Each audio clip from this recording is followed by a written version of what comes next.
What's up, everybody? It's your boy, it's the big guy. Today, some parents probably gonna want to think about teaching their kids how to shoot a gun, learn how to shoot a gun. No, you're gonna wait till they get of age and buy their own gun before you buy it. Which I never thought teaching kids how to shoot guns anyway, because they don't have the mind, the capacity to rationalize, be responsible. So here's one of those things. So imagine you're a parent and your child goes and do something horrendous. You don't know nothing about it. You at home. But now you're facing 15 years. Yep, that's the topic for today. So stay tuned.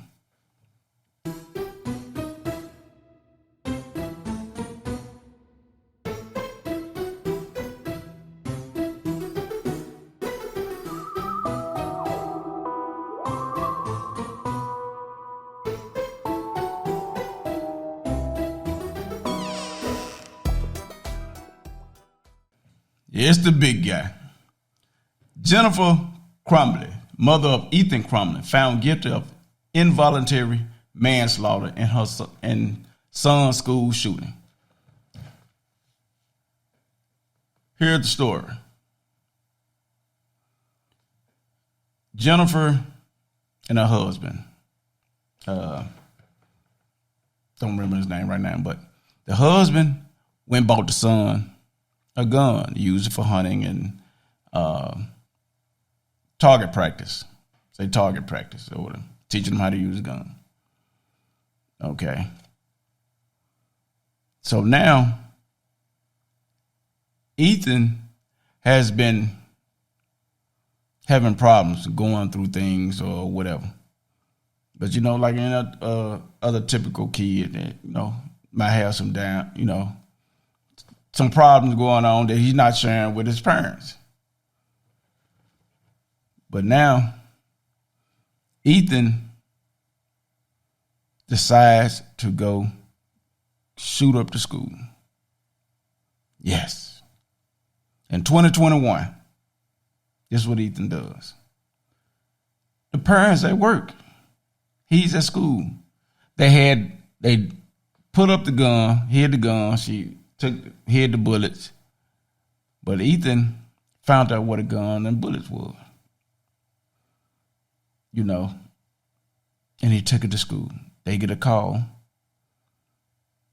saying there's a school shooting.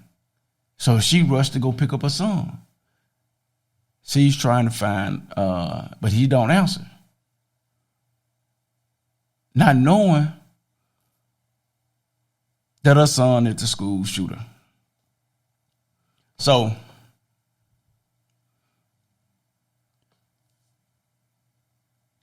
that's why we shouldn't be teaching our kids to shoot guns at a young age.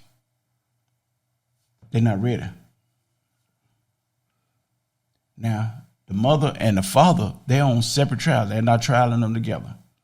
She just received 15 years, even though she didn't buy the gun. She didn't take him to go shoot the gun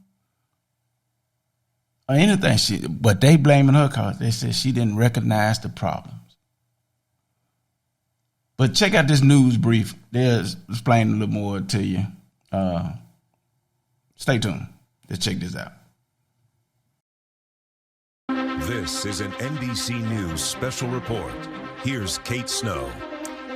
Good day, everyone. We are coming on the air with breaking news out of Michigan. Jennifer Crumbley, the first parent in the U.S. ever charged in connection to a school shooting carried out by her child, has been convicted of 4 counts of involuntary manslaughter. It comes more than 2 years after Crumbley's son Ethan killed 4 students and injured several others at Oxford High School in Michigan back in 2021. This is the moment that just unfolded in court when the jury returned the verdict. Of involuntary manslaughter as to Madison Baldwin, we find the defendant guilty of involuntary manslaughter. On count 2 of involuntary manslaughter in regards to Tate Muir, we find the defendant guilty of involuntary manslaughter. On count 3 as to involuntary manslaughter regarding Hannah St. Juliana, we find the defendant guilty of involuntary manslaughter. And in count 4 of involuntary manslaughter against Justin Schilling, we find the defendant guilty of involuntary manslaughter. Thank you, Alderwoman. You can see it. Jennifer Crumbley there with her eyes closed as those verdicts were read. Let's go straight to NBC's Maggie Vespa outside the courthouse in Michigan. She's been there following this trial. Maggie, for those who haven't followed all of it, we'll need some background, but this is a historic decision by this jury.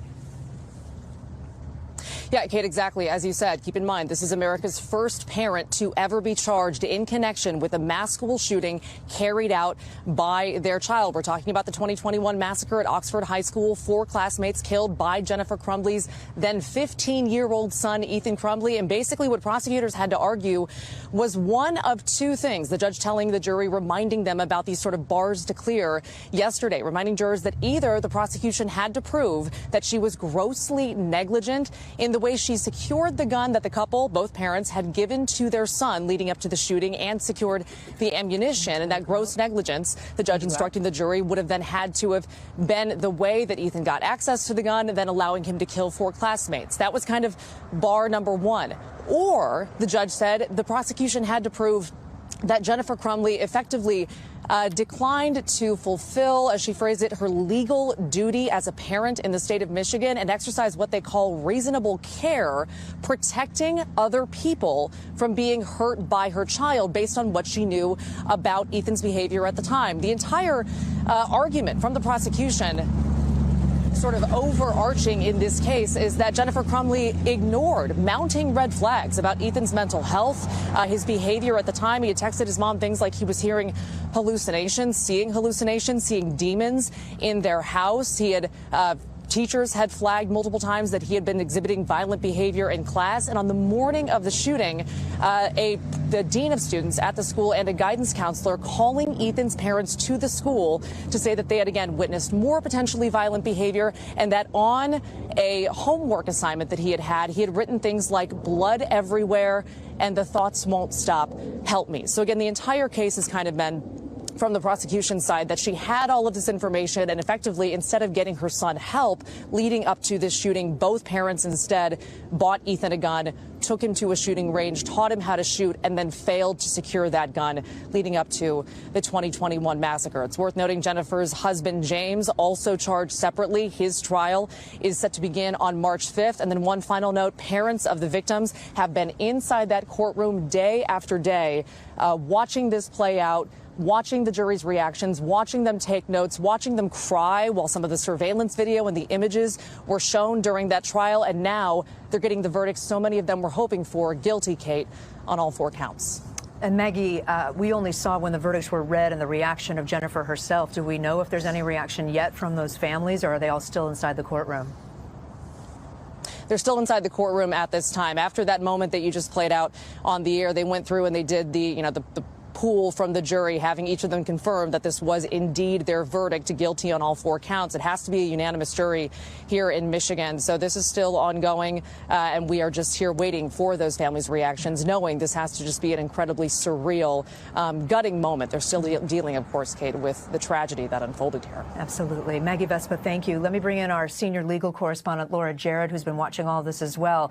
Laura, this is, legally speaking, a pretty unique situation, a unique finding by this this jury. I want you to talk about that and what the bar was legally for this jury to unanimously decide that she's guilty on all 4 counts.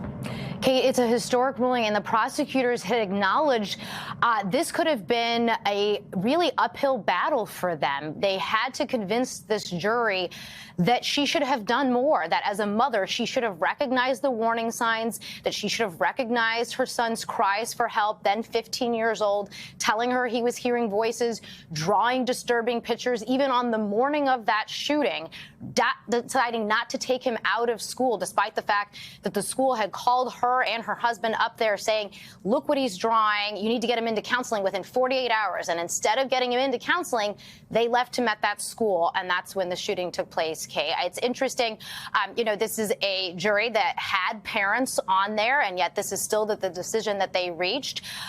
She now faces up to 15 years in prison for the involuntary manslaughter. And we should mention, involuntary manslaughter, it does not require intent. It doesn't require that she actually hand her son the gun knowing that he was going to do that. But the idea here is that she should have known better. She should have been able to foresee the toxic mix that was at play here, and should have guarded against the fact that her son had access to this handgun while dealing with these mental health issues. As Maggie mentioned, this is not the end of the road for this family. James, the father, now faces a trial. They've had their trial separated here. They asked to have that, and they also had hoped that their son Ethan would testify. He, of course, was found guilty, facing life in prison, but his attorneys decided not to let him testify as he's trying to appeal that sentence. And so she was forced to go to trial without the benefit of her son saying, look, my mom didn't realize how bad things were. That was not something she was able to have the benefit of. She did testify in this case, but clearly this jury deciding she should face consequences for what happened here, Kate. Let me bring in NBC News legal analyst Danny Savalas with us as well here. And Danny, I'm looking at notes about last week when the defense had Jennifer testify, and she said, I don't think I'm a failure as a parent, and I wouldn't have done anything differently, that she parented her son the way she did, and that she didn't regret, rather she did say that she regrets what her son did, but that she simply didn't know what he was going to do. Obviously, the jury did not believe that argument from the defense. It may have sounded insensitive, but the strategy there was likely to demonstrate to the jury that she couldn't have remorse for that which she never knew about, because that was the key to the defense. The prosecution's theory of the case was that the defendant consciously disregarded red flags. The defense called the client to testify that she didn't see red flags, or that these red flags were not red flags at all. If, for example, their son talked about the house being haunted, that, she said, was a running joke in the household, that the house was haunted, that there were poltergeists. It was a risky move. It was a gambit, and a gambit that apparently the jury was not convinced by. But in a sense, you normally don't call your client to the stand unless you have a piece of information you absolutely have to get from her. You can't get it anywhere else. But in this case, it was just too big of a hill to climb for this defendant. Laura, let me go back to you one last time. Does this set any kind of precedent for other shootings, for other cases? Well, I think the prosecution would say there you're not going to see every parent of a mass shooter tried. But what I think it does do is open the door to show that juries might be receptive to it in the right case, where you have a circumstance where someone allegedly ignored a bunch of red flags, essentially, Kate, turned a blind eye to their child's cry for help. And it doesn't mean that we'll see it in every state and every circumstance, but seriously, this jury went for it, Kate. All right, Laura Jarrett, thank you. That concludes this NBC News special report. We will, of course, have much more ahead on our streaming network, NBC News Now. That's where I'll be. Also, I know those who are listening on the podcast, go to my YouTube, Culturally Dysfunctional, to see some of the video. Or you can just Google it. Go to YouTube and look it up. Jennifer Crumbley trial. It happened in Michigan. Man, can you imagine it? You're put on trial for something. No, you ain't put on trial. You convicted for something your child did that you was unaware of. I think this may go get deeper. Well, they start trialing parents all over the states. your son, he's 15, he out here running with a gang, but you don't know nothing about it, and he killed somebody. So now, the child arrested, and you get arrested for not knowing. I hope it don't get that deep, but the way stuff is set up now, you never know. But listening to the trial, you know, I watched some of it. One thing stuck in my head that she said while they had on trial, you know, the prosecutor, they bringing up all her extramarital affairs and all that like that. What they had to do with the case, I don't know. But I guess to make her look bad. But she said that him and his friend used to go in the basement and play with the Ouija board. Boy, I was like, now if you believe in it, I don't know. But just that right there, just, you know, people who believe in it, your mind start going somewhere. Your mind start rolling. Playing with the Ouija board. Could it be? But, you know, they're not going to bring that up in court cause. They don't believe in it. A lot of people believe in it. Some people don't. But now, you know, the law don't believe in it. But it stuck in my head. Playing with the Ouija board. So I want to know how long they had this Ouija board before it started happening. Hold on.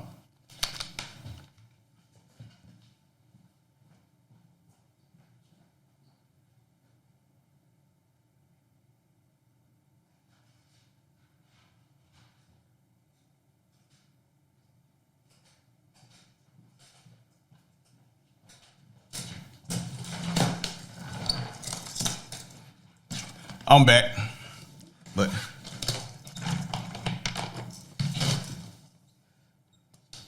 I keep it spare a little bit, but I just want y'all to see something.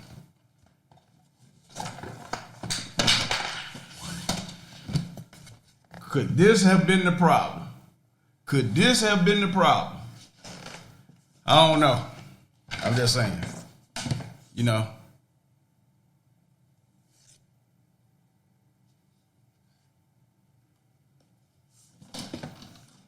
I keep it in a metal case.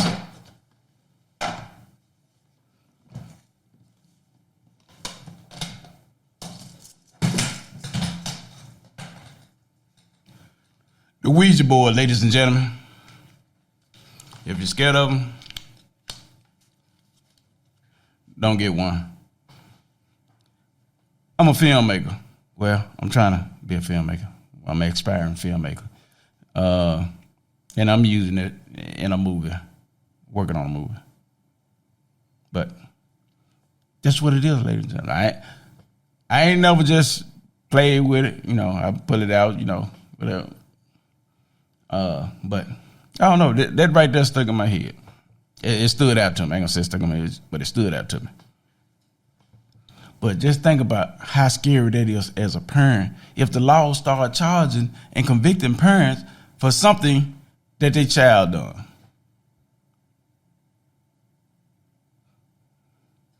It's gonna get rough, people. It's gonna get rough. So hopefully it won't, but you can't tell with the law.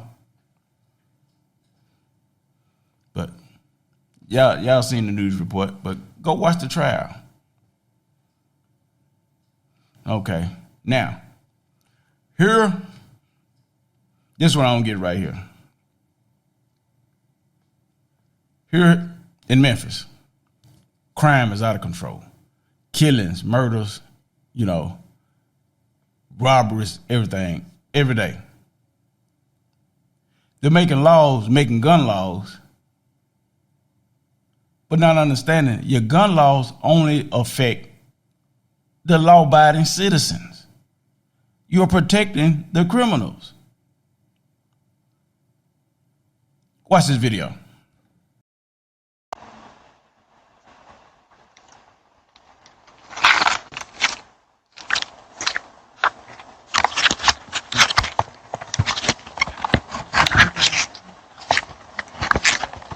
Hey, come on. Come on, man. Come on. Nigga, hop in the Nissan.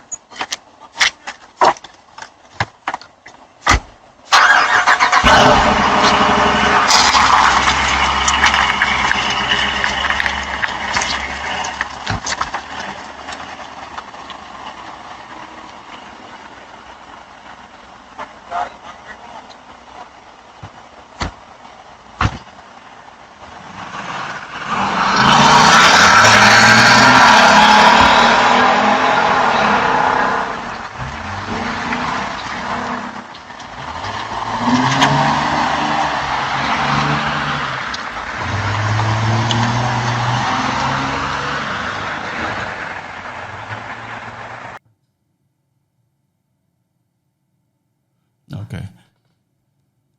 Now, here's someone in your yard with weapons. People in your yard with weapons. They stand at the door. Somebody standing at the door with guns pointed at the door, where somebody else still in your car. The law says, basically, really, don't interfere. Don't go out there. Let them take your pride and your own transportation. That's basically what they're doing.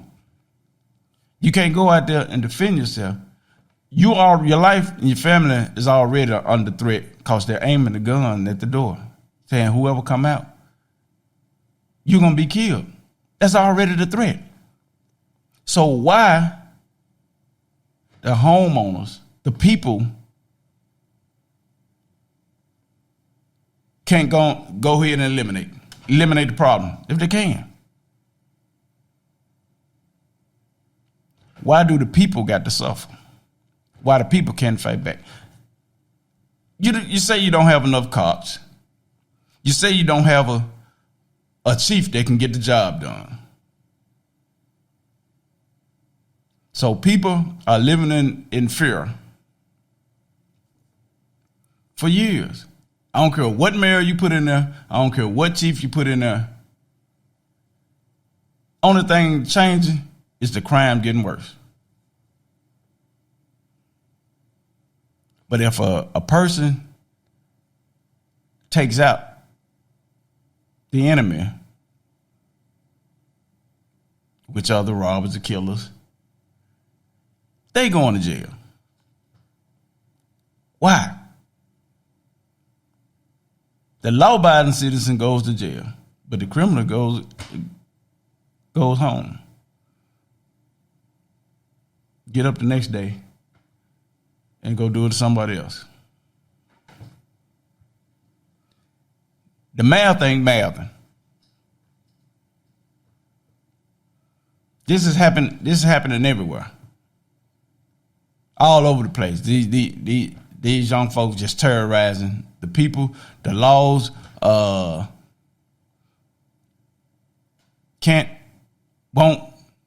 not doing anything. The hands are tied, I guess. So, what do you do?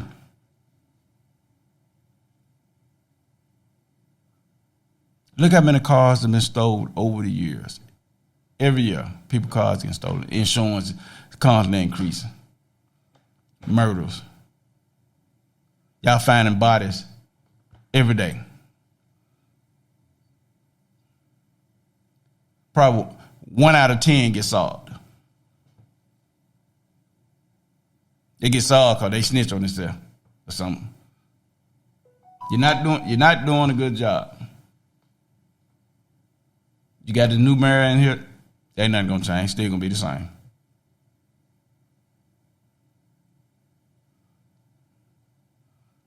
You gotta let the people protect themselves, protect the property.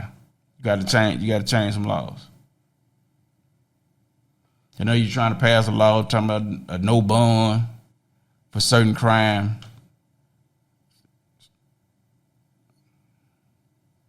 I mean, we got to do more than that.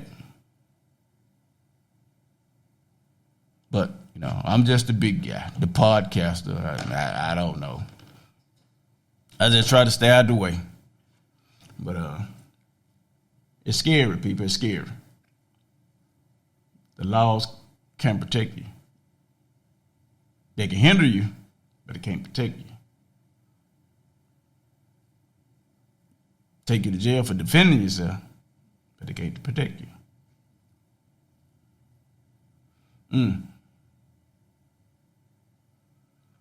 Yeah. But that's my little short spiel for today. I'll be back. But until then, y'all watch over each other. Take care of each other. Create peace.